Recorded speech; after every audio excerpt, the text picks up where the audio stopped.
bercerita tentang masalah cinta, maka itu bercerita tentang masalah rasa. Ada orang yang cinta biasa-biasa aja, tapi ada cinta yang luar biasa. Ujian yang diberikan Allah Subhanahu wa taala kepada kita adalah ujian perpisahan.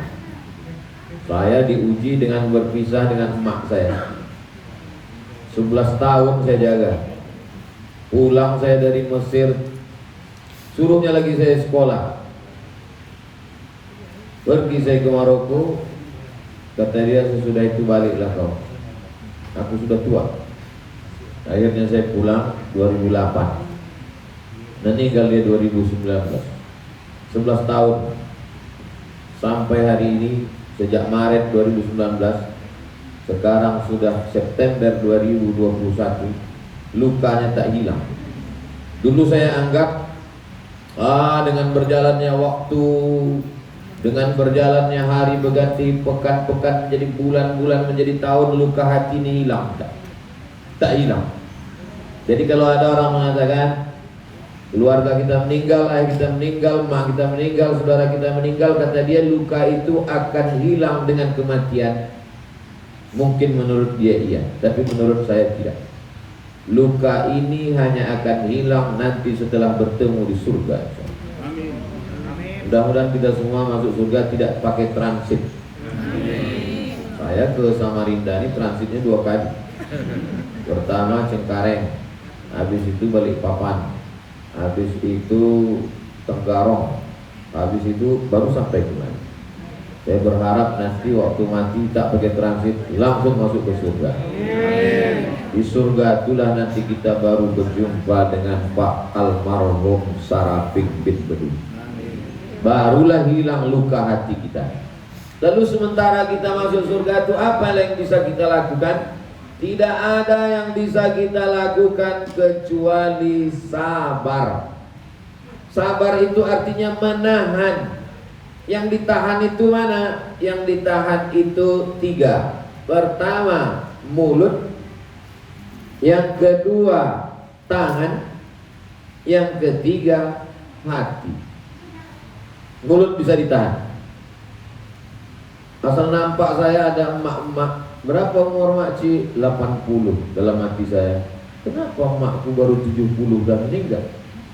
Mulut ini mau bercakap aja, langsung saya henti dengan astagfirullahaladzim, Allahumma sholli alaihi wasallam.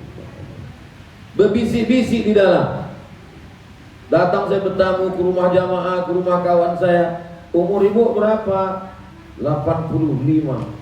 Dalam hati berbisik, kenapa emakku 4 kali meninggal? Langsung di stop hati itu, astagfirullahaladzim. Jadi sabar artinya menahan. Mulut ditahan, hati ditahan, tangan ditahan.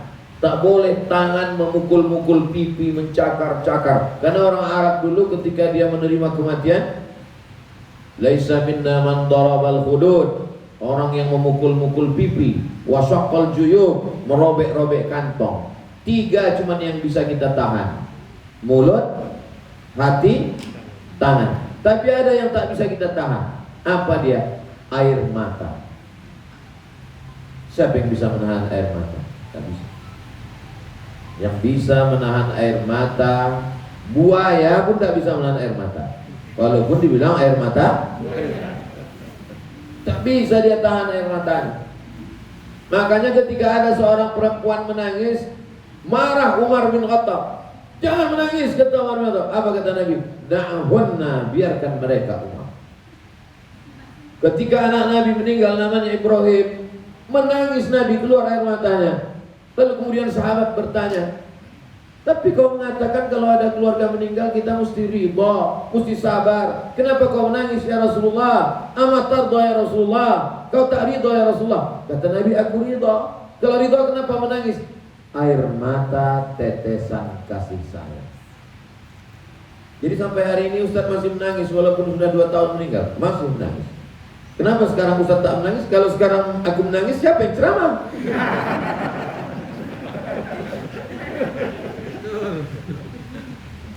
Kalender di dinding rumah ibu bapak 2000 berapa sekarang? 2021. Tapi kalender di rumah emak saya masih tetap 2019. Mesin jahitnya tak boleh digeser, tempat duduknya tetap di situ. Rehal Quran yang dulu saya belikan, Quran besar karena mata dia payah nengok. Setelah saya belikan Quran sebesar pintu, hebat Quran kau ini, mantap loh. Masih ada. Jadi kalau saya rindu, datang saya ke rumah itu, saya bentang sajadah di tempat dia sholat, saya buka Qurannya, saya cium mukenanya, lapang hati saya. Disitulah saya melepaskan segala kerinduan saya. Dan tadi malam tak ada angin, tak ada hujan, terbangun saya jam 2. Awal terbangunnya itu rasanya saya sedang berada di kota Makkah. Saya tengok ada batu cincin, saya ambil batu cincin itu. Setelah saya ambil batu cincin itu, saya pun pergi ke Masjidil Haram. Saya pergi ke tempat sholat imam itu. Tidak bisa saya sholat di situ karena tertutup kain putih dan dikasih tanda tak boleh, tanda kali tak boleh sholat di situ. Saya pun pergi. Saya pergi keluar Masjidil Haram, nampak saya emak saya di situ. Di dalam mimpi itu saya terpikir, emakku kan udah meninggal, kok hidup dia di Makkah ini. Akhirnya saya datangi, pas mau saya salami, nampak saya wajahnya jelas, cuman jauh lebih muda. Waktu dia meninggal umurnya 71. Di dalam mimpi itu muda, kulitnya tak berkerut, tapi saya tahu itu mak saya. Begitu udah saya dekati, terbangun, saya tengok jam 2 lagi. Pergi saya ke toilet. Sebelum ke toilet itu nampak saya semangka, saya makan semangka. Nah, habis itu saya berwudu, saya sholat, saya berdoa. Apalah arti mimpi berjumpa mak malam? Jarang-jarang mimpi ini. Kadang bisa dihitung, cuma selama sejak meninggal baru 3 kali saya mimpi. Yang tadi malam, kenapa lah mimpi ketemu mak? Tadi barulah saya dapat arti mimpi itu. Ada orang ngasih saya cincin, patut mimpi dapat batu. Saya habis sholat subuh tadi.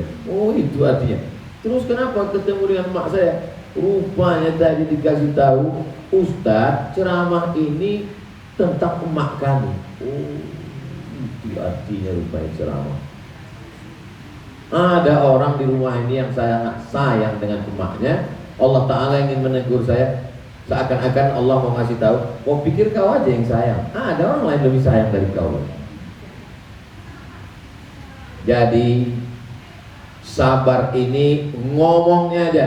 Jadi kalau ada orang mengatakan, marilah kita bersabar, itu kan karena kau yang tak kena. Kalau kena, mungkin lebih parah pula lagi. Tapi saya berusaha. Yang 3 itu saya tahan sampai hari ini. Mulut tak bercakap macam-macam, hati saya tahan, tangan saya tahan. Sampai hari ini belum ada jamaah yang saya tarik rambutnya dulu. Sampai hari ini belum pernah mulut saya mengatakan kepada kawan tim ini, belum pernah saya katakan, kenapa makku yang meninggal? Kenapa bukan mak sian? Belum pernah. Saya tahan itu insya Allah. Tapi yang namanya hati ini tetap sampai hari ini tidak. Alhamdulillah pembagian beras sudah berjalan 2 tahun. Kawan-kawannya dulu yang sama-sama marhaban, berzanji, solawatan, saya cari. Kalau kebetulan ekonominya mapan, bagus, silaturahim saja. Kalau kebetulan kurang baik, kita bantuan beras. Sampai hari ini 1 bulan 200 paket. Isinya beras, minyak, gula, mie, dan sembako lain sebagainya. Untuk apa? Untuk mengobati hati kita ini. Kalau vaksin itu untuk menguatkan imun, membuat kita menjadi super kuat supaya kita selamat, kata dokter. Tapi dokter yang udah suntik pun kena juga. Artinya apa?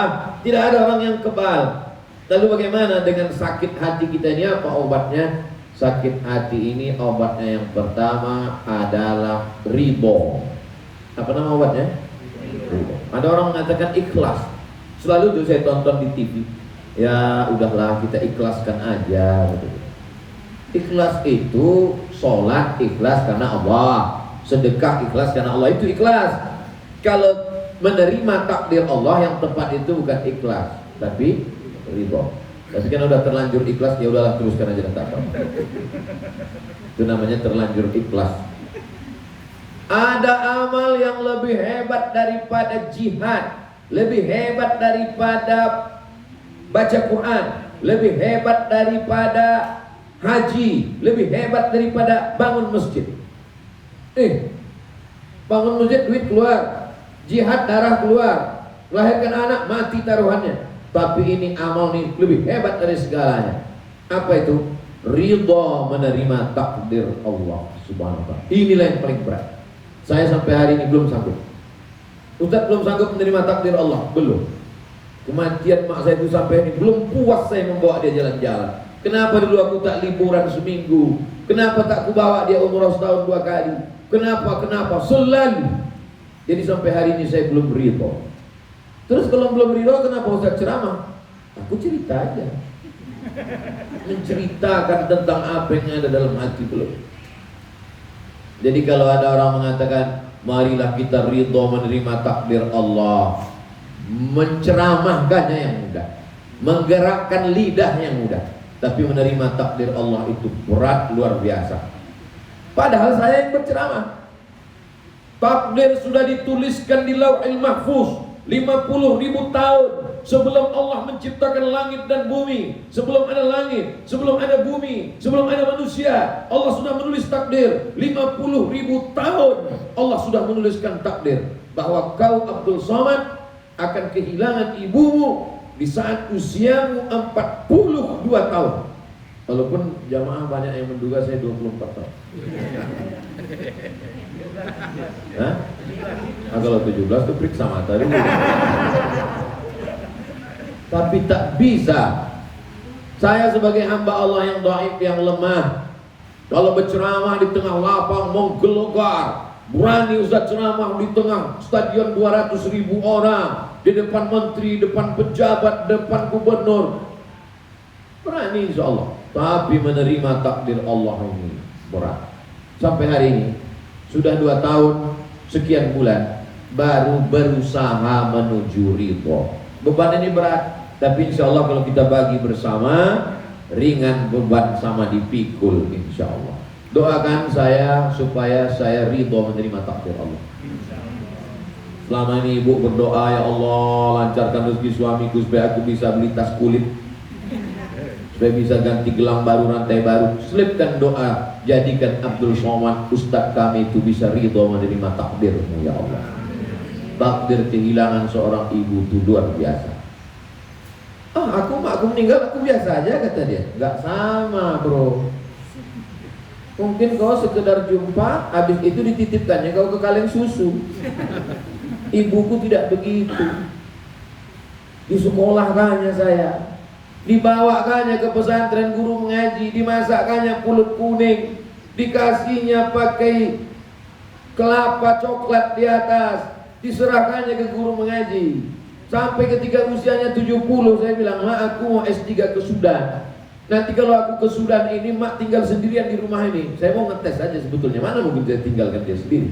Nanti aku di Sudan selama setahun, 2 tahun baru pulang." Apa kata dia? "Pergilah kau, yang penting kau mesti doktor." Begitu. Padahal dulu waktu di Maroko dibilangnya, "Pulanglah kau, tak ada gunanya kau doktor kalau aku almarhumah." Rupanya setelah 10 tahun serumah, kuat hatinya, disuruhnya lagi saya kuliah. Itulah yang memberikan saya semangat sehingga saya selesaikan kuliah itu. Padahal saya sudah down. Jadi kenapa kita bisa ridha? Di antaranya adalah kalau berkumpul dengan orang soleh-soleh. Saya yakin dan percaya, saya sampai hari ini bisa hidup, bisa sehat, itu semua adalah karena doa jamaah. Karena ketika beliau meninggal itu rasa saya dunia ini udah kiamat udah. Tak sanggup saya lagi. Pernah saya diundang ceramah pertama kali, saya bilang ke panitia, saya tidak berani membatalkan tausiah ini karena sudah janji. Jamaah sudah datang ribuan orang, tak mungkin saya tak datang. Tapi nanti kalau aku tiba-tiba tak keluar suara dari mulutku, kalian, aku minta maaf, karena aku tak jamin aku bisa menghadapi hidup ini lagi. Rupanya Allah berikan kekuatan. Akhirnya jamaah pun mengirimkan doa. Doanya tak tanggung-tanggung. 1 Instagram isi doanya, amin amin amin amin amin amin amin amin amin amin. Yang pertama yang membuat kita ridho adalah doa orang. Makanya hari ini yang datang ini adalah orang-orang yang mendoakan Abdul Somad, mendoakan Ibunda Ummil Hasanah. Nama kami lah yang paling sering disebut di rumah-rumah orang. Qul huwallahu ahad, Allahus. Habis itu mereka berdoa, Rabbana atina fid dunya hasanah. Kami berdua aja. Mana disebut orang Pak Wakil Wali Kota? Beliau waktu pilkada aja. Tapi kalau acara di rumah orang, nama saya dulu, lalu nama ibu. Yang saya bicarakan ini betul apa tak betul? Didoakan orang kami, didoakan orang. Makanya selalu saya kalau jumpa tadi, berjumpa dengan jamaah, berjumpa dengan habib, berjumpa dengan kiai, doakan kami Pak Ustadz, doakan juga saya. Doakan kami Pak Ustadz, doakan juga saya. Tak tahu kita entah doa yang mana menembus pintu langit, mengetuk pintu-pintu langit. Mendoakan orang, minta didoakan, dan didoakan. Itulah yang paling indah. Bayangkan kalau bangun jamaah di tengah malam, berwuduk dia. Setelah itu dia berdoa, sholat tahajud 2 rakaat. Ya Allah, Ustadz Somad selalu ingin dilaporkan orang, badannya udah makin kurus, ku tengok. Sehatkanlah dia ya Allah. Sehat. Sampai hari ini saya ditanya orang, apa suplemen yang minum Ustadz? Enggak ada. Saya minum air putih aja. Minum madu sedikit, madu Umi Putri namanya. Itu sekaligus untuk iklan. Karena madu itu semua hasilnya untuk anak yatim, duafa, pesantren, tahfiz Quran. Nah, itu maka saya endorse. Habis itu udah, saya berharap kepada doa jamaah. Yang pertama yang membuat kita ridho adalah doa. Doa kita sendiri, doa jamaah, doa ustadz, doa habib, doa kiai. Maka jangan pernah bosan minta doakan. Sampai hari ini Abdul Somad tetap minta doa. Yang kedua, wasta'inu bis sabri wassalah. Banyak-banyak sholat. Kalau kebetulan pagi paksa-paksakan sholat duha, tak bisa berdiri, duduk di kursi. Allahu Akbar. Rukuknya agak sedikit, sujudnya agak mundur ke bawah. Katanya kalau sujud itu kening mesti menempel ke lantai kok. Gimana mau ditempelkan kursi? Jangan tempelkan ke spring bed. Duduk. Tak bisa duduk di kursi, duduk di lantai. Sholat melapangkan hati, melapangkan dada. Rabbi syrahli sadri, lapangkan dadaku. Wa yassirli amri, mudahkan urusanku. Wahlul 'uqdatan min lisani, lancarkan bicara. Kalau hati lapang, urusan mudah, bicara lancar, orang ngerti. Ini mohon maaf, selama saya bicara ini paham tak Bapak Ibu yang saya bicarakan? Karena saya pernah ada acara seminar di hotel, kawan saya di sebelah ngangguk-ngangguk terus. Habis itu dia tanya ke saya, Mat, katanya. Ya, saya bilang, kau paham nggak apa yang dibilang profesor itu? Tidak, saya bilang. Kenapa kau ngangguk? Ya ngangguk aja. Alhamdulillah jamaah paham. Ngomong lancar karena urusan mudah, karena hati lapang dengan banyak-banyak sholat. Ada kawan saya semalam mengadu di Facebook. Sebentar saya bukakan dulu ya. Namanya tak saya sebut, menjaga kode etik tak boleh sebut nama. Mengadu dia di Facebook. Terus saya kirim satu gambar ucapan dari Mark Zuckerberg. Kenal Bapak Ibu Mark Zuckerberg? Yang punya Facebook. Apa kata Mark Zuckerberg? Berhentilah kalian berdoa di Facebook, karena aku tak bisa mengabulkan doa-doa kalian.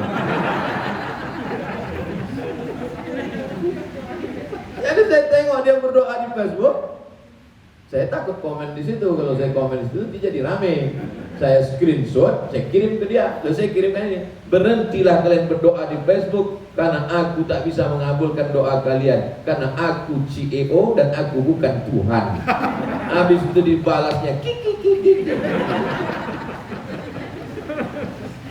Di mana kita mengadukan keluh kesah kita? Di sujud terakhir. Berdoalah saya di sujud terakhir tuh. Kadang lebih lama sujudnya daripada ayatnya. Iyalah ayatnya kul huwallah.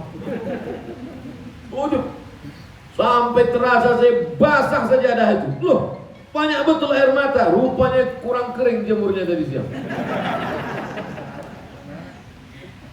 Mengadu kepada Allah Subhanahu wa ta'ala. Ini ceramah saya ini tak direkam. Nah, itulah yang membuat kita menjadi kuat.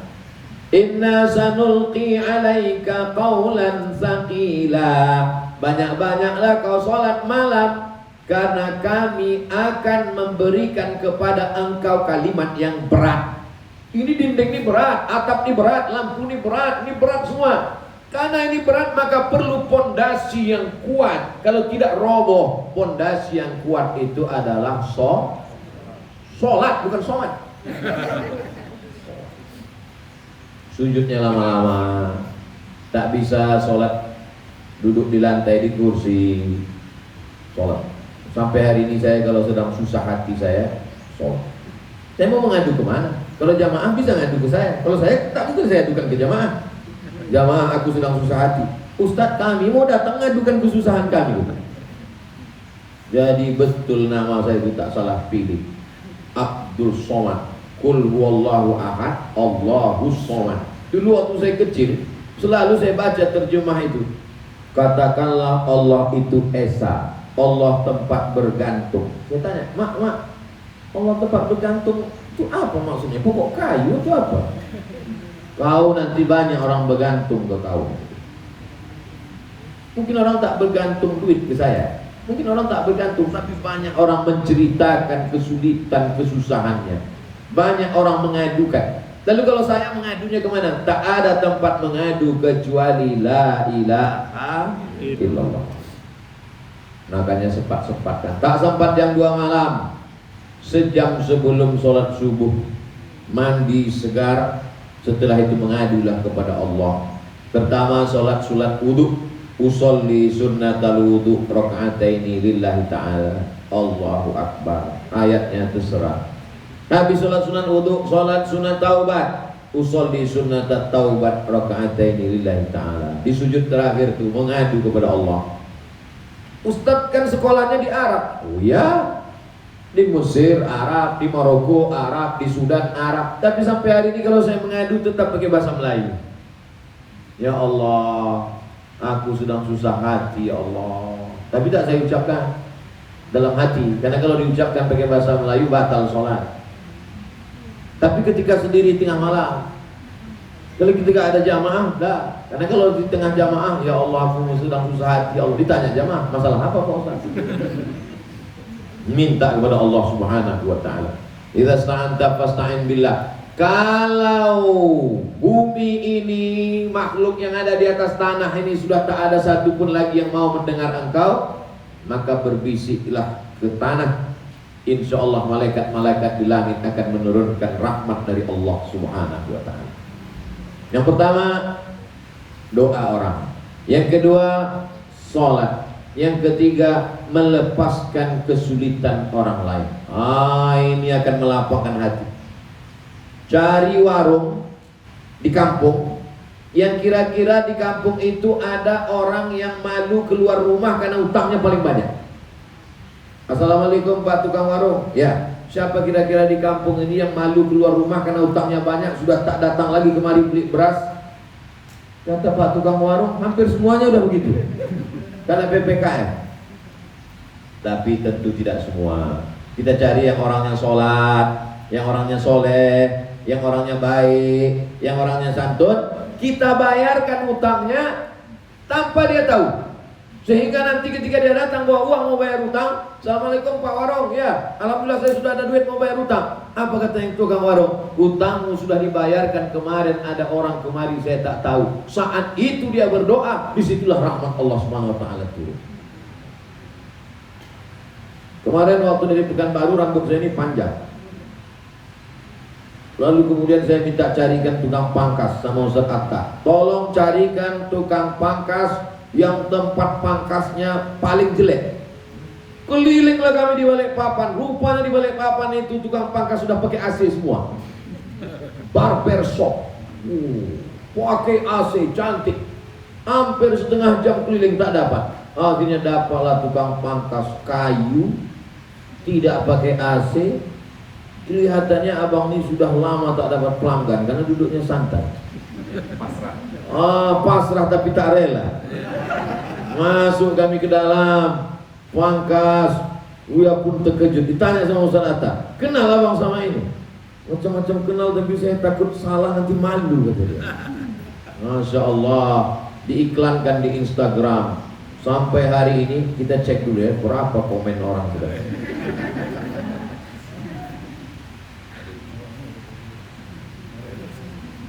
Sudah sampai komen orang tentang tukang pangkas ini sebanyak 2.255 komen, dan sudah di like orang 185.882. Jangan lupa tetap ikuti, like dan share. Sekalian iklan.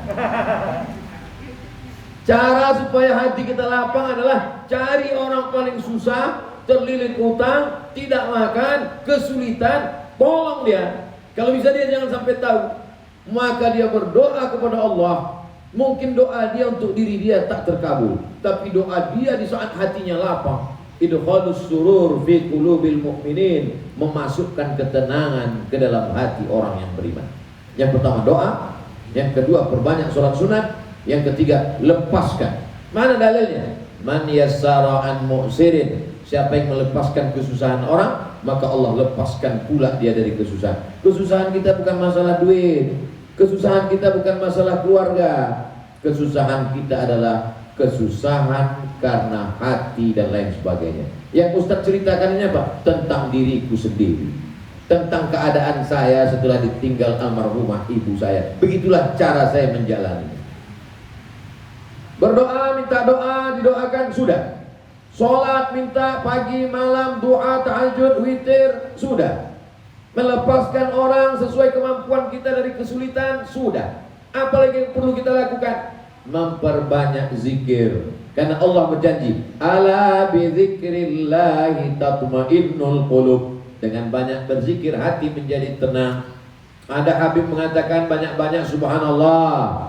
Ada ustaz mengatakan banyak-banyak alhamdulillah. Ada kiai mengatakan banyak-banyak Allahu Akbar. Ada tuan guru mengatakan banyak-banyak la ilaha illallah. Akhirnya jamaah bingung, satu pun belum diamalkan. Kalau ustaz sendiri banyak mengamalkan apa? Saya banyak sholawat. Susah hati saya sholawat. Allahumma sholli ala sayyidina Muhammad wa ala ali sayyidina Muhammad. Allahumma sholli ala sayyidina Muhammad wa ala ali sayyidina Muhammad. Allahumma sholli ala sayyidina Muhammad wa ala ali sayyidina Muhammad. Pegang tasbih, Allahumma sholli ala sayyidina Muhammad sampai tidur. Habis itu bangun, Allahumma sholli ala sayyidina Muhammad. Tapi jangan gara-gara ini lalu tak mau bicara sama orang.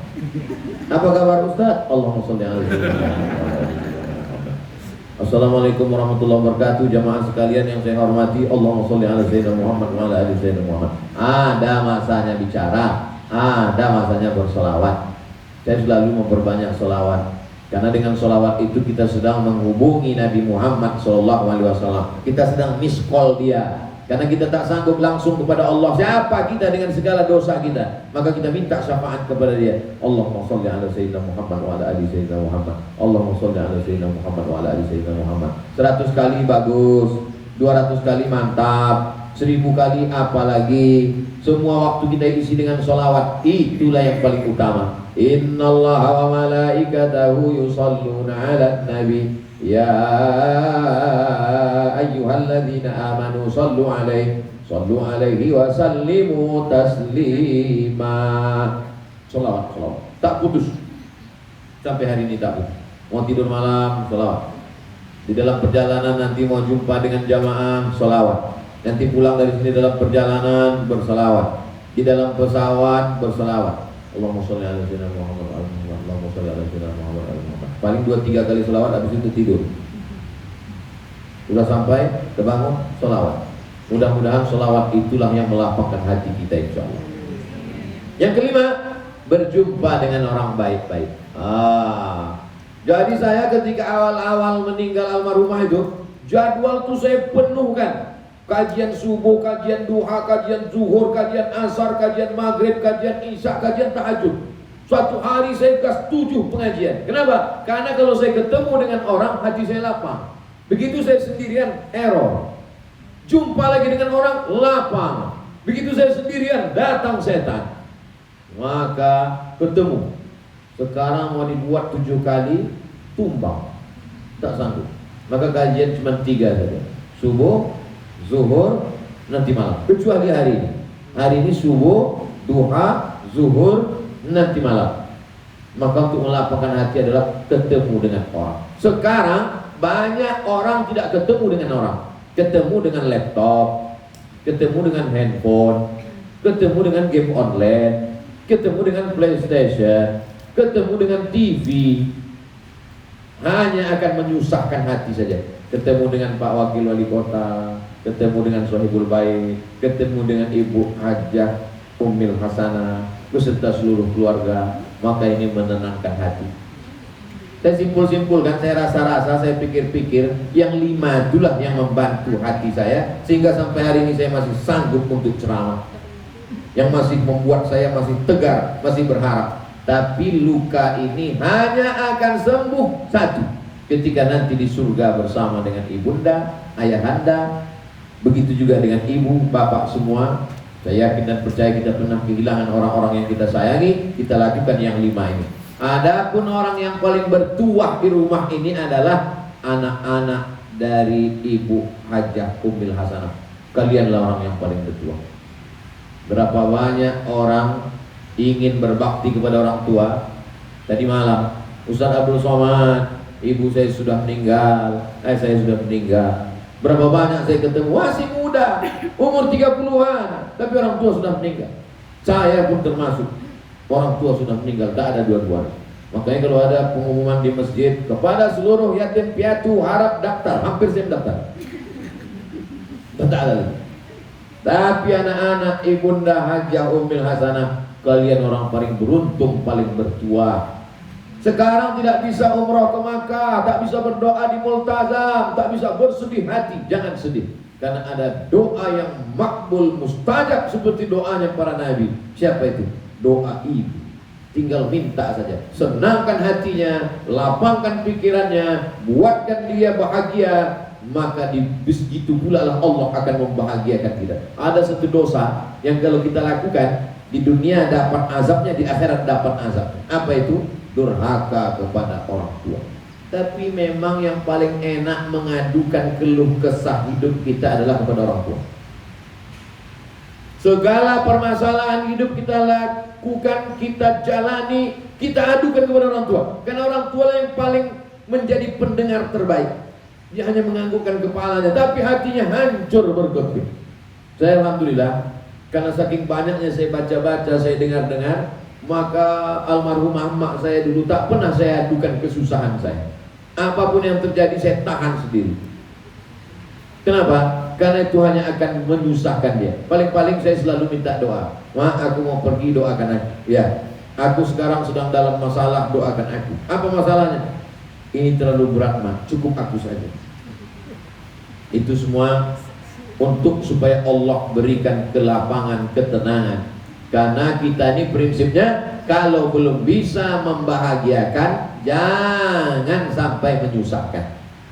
Kalau belum mampu untuk menyenangkan, jangan sampai menyulitkan. Belum mampu untuk melapangkan, jangan sampai menyempitkan hatinya. Sempit hatinya, susah pikirannya, disitulah akan datang kesempitan pula, dibalaskan oleh Allah Subhanahu wa ta'ala. Ini berlaku untuk semua bapak ibu saudaraku yang punya orang tua. Pulang dari sini, yang punya orang tua, belikan makanan paling dia suka, belikan pakaian, belikan kain, belikan sajadah, belikan Quran yang besar, belikan tasbih yang wangi. Supaya apa? Supaya ketika dia bertasbih diingatnya kita, ketika dibacanya Quran diingatnya kita, dipakainya kain diingatnya kita, dipakainya mukena diingatnya kita. Keluar doa dari mulutnya. Itulah kebahagiaan yang luar biasa. Dulu ketika mak saya meninggal, Saya sudah menduga kiamat sudah terjadi. Habislah aku sekali ini. Selama ini aku selamat nih karena doa dia ini. Ternyata sisa-sisa doanya itu masih ada lagi. Walaupun sudah meninggal, mungkin dia masih mendoakan saya dari alam kuburnya. Makin yakin saya bahwa dia rindu kepada saya, makin yakin saya bahwa hubungan saya tidak putus dengan dia dengan mimpi tadi malam. Hari ini makin semangat, makin menggelegar. Sampai ke piring itu gelegar. Itu pula masalahnya saya nih. Saya kalau udah nampak saya piring itu hilang bahan ceramah kan. Bapak Ibu yang dimuliakan Allah Subhanahu wa taala, nanti kalau ada yang bertanya, di mana Ustaz Somad ceramah tadi? Di rumah Ibu Hajah Ummil Hasanah beserta keluarga. Apa aja yang disampaikannya? Entah cerita tentang maknya aja dia. Entah apa kali itu aja nampaknya cerita dia. Bapak Ibu yang dimuliakan Allah Subhanahu wa taala, mudah-mudahan pertemuan kita ini pertemuan yang menurunkan rahmat dan barokah. Sampai hari ini kalau saya rindu saya bacakan Al-Fatihah. Malam Jumat tidak pernah kosong Al-Kahfi dan Yasin. Sesibuk apa, sepadat apapun ceramah, seletih apapun, Al-Kahfi, Yasin. Ya Allah, sampaikanlah pahala bacaanku kepada almarhum almarhumah, lapangkan kuburnya, bayangkan wajahnya. Hanya itu lagi kontak kita. Putus kontak. Tak ada lagi yang bisa menghubungi selain daripada doa. Setiap mau Ramadan, sepekan sebelum menyambut Ramadan, undang anak yatim fakir miskin. Saya buatkan tahfiz Quran. Saya buatkan yayasan atas nama dia, Yayasan Almarhumah Hajah Rohana. Tahfiz Quran 27 orang diterima tahun ini, gratis semuanya. Lillahi ta'ala, untuk supaya sampailah hendaknya pahalanya kepada dia. Semua itu dilakukan hanya untuk supaya mengobati hati yang luka. Kalau kaca jatuh ke lantai masih bisa lagi kita rekat. Kalau galah patah masih bisa kita sambung. Tapi kalau sudah hati hancur, maka obatnya hanya meminta kepada Allah Subhanahu wa ta'ala. Di akhir majelis, mari kita sama-sama berdoa. Mudah-mudahan hati saya, hati ibunda, hati bapak ibu semua selalu dijaga oleh Allah Subhanahu wa ta'ala dengan kemuliaan surat Al-Fatihah. A'udzubillahi minasyaitonir rajim. Bismillahirrahmanirrahim. Alhamdulillahirabbil alamin arrahmanir rahim. Maliki yaumiddin. Iyyaka na'budu wa iyyaka nasta'in. Ihdinas siratal mustaqim, siratal ladzina an'amta 'alaihim ghairil maghdubi 'alaihim waladdallin. Amin. Allahumma inna nas'aluka bisirril Fatihah. Kami mohon kepada Engkau dengan kemuliaan surat Fatihah, bi barakati jahi Nabi Muhammad sallallahu alaihi wasallam, dengan kemuliaan Nabi Muhammad sallallahu alaihi wasallam, antashfi mardana, sembuhkan hati kami yang sakit ya Allah. Allahumma qawwi imanana, kuatkan kami ya Allah. Wa sahih jasadana, sehatkan badan kami ya Allah. Bil khusus ibu kami, ibunda Hajah Ummil Hasanah beserta anak cucu keluarganya ya Allah.